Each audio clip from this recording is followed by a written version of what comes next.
শ্রীনিকেতনে আয়োজন করা হলো বৌমা ষষ্ঠী।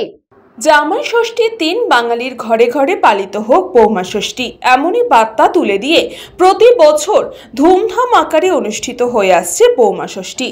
এদিন কলকাতার এক ব্যাংকুয়েটে 112 জন শ্বশুর বৌমা জুটি নিয়ে শ্রীনিকেতনের উদ্যোগে অনুষ্ঠিত হলো এই বৌমা ষষ্ঠী 2025। প্রতি বছর জ্যৈষ্ঠ মাসের শুক্লপক্ষে ষষ্ঠী তিথিতে পালন করা হয় জামাই ষষ্ঠী। বিবাহিত মেয়ে ও জামাইদের বাড়িতে আমন্ত্রণ করে এই বিশেষ দিনে তাদের খাওয়ানো, তাদের হাতে উপহার তুলে দেওয়ার রীতি রয়েছে ঘরে ঘরে। তবে জামাই ষষ্ঠীর এই প্রাচীন রীতি পালনের পাশাপাশি একই নিয়মে নিজেদের বৌমাদের আসন পেতে বসিয়ে মঙ্গল কামনা করে তাদের শ্বশুর মশাইরা পালন করলেন বৌমা ষষ্ঠী।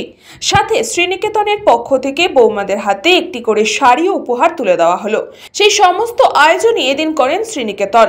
বিভিন্ন জেলা থেকে বহু প্রতিযোগী এদিন এই খেলায় অংশগ্রহণ করেছিলেন। বৈদিক যুগে আর্য সমাজে গৃহবধূদের জন্য বিধেয় নিয়ম ছিল, বাড়ির গৃহিণী ঘুম থেকে উঠবে বাড়ির বাকি সদস্যদের আগে, আর শুতে যাবে সবার ঘুমানোর পর। যুগ বদলেছে, সমাজ বদলেছে, কিন্তু হাজার হাজার বছর আগে গৃহবধূদের অবস্থা আজও প্রায় একই থেকে গেছে। সেই সময় দাঁড়িয়ে সমাজের সাথে মানুষের মানসিকতা বদলানোর ক্ষেত্রে এক অভিনব ভাবনা নিয়ে প্রতি বছরই শ্রীনিকেতন আয়োজন করে থাকে এই অনুষ্ঠানের। ঘরে ঘরে পালিত হোক বৌমা ষষ্ঠী। বৌমা নয়, মেয়ে রূপে প্রত্যেক শ্বশুর তাদের বৌমাকে গ্রহণ করুন, এই বার্তাই পৌঁছে দিলেন উদ্যোক্তারা।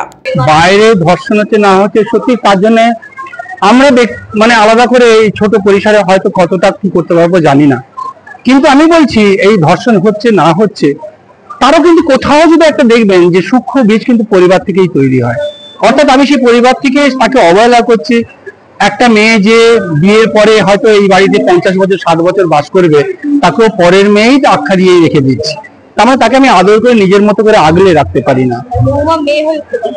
বৌমারা মেয়ে হয়ে উঠতে পারে না, সব ক্ষেত্রে হয়তো নয়, কিন্তু বহু ক্ষেত্রে আমরা জানি।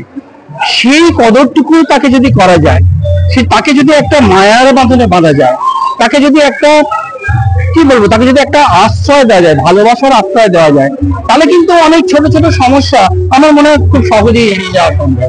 বৌমা সৃষ্টি করেছে, খুবই ভালো লাগছে দেখে। আমার তো প্রথমবার, আমি এর আগে কোনোদিন দেখিনি, আমার খুব আনন্দ হয়েছে। বৌমা ষষ্ঠী কেউ করে না বাড়িতে, সবাই জামাই ষষ্ঠী করে, এখানে বৌমা ষষ্ঠী দেখে আমি তো খুব আনন্দে। এরকম প্রথমবার দেখলাম আমার জীবনে প্রথমবারই দেখলাম, আমি খুবই আনন্দ পেলাম। ব্যুরো রিপোর্ট, নিউজ পঙ্গ টাইম।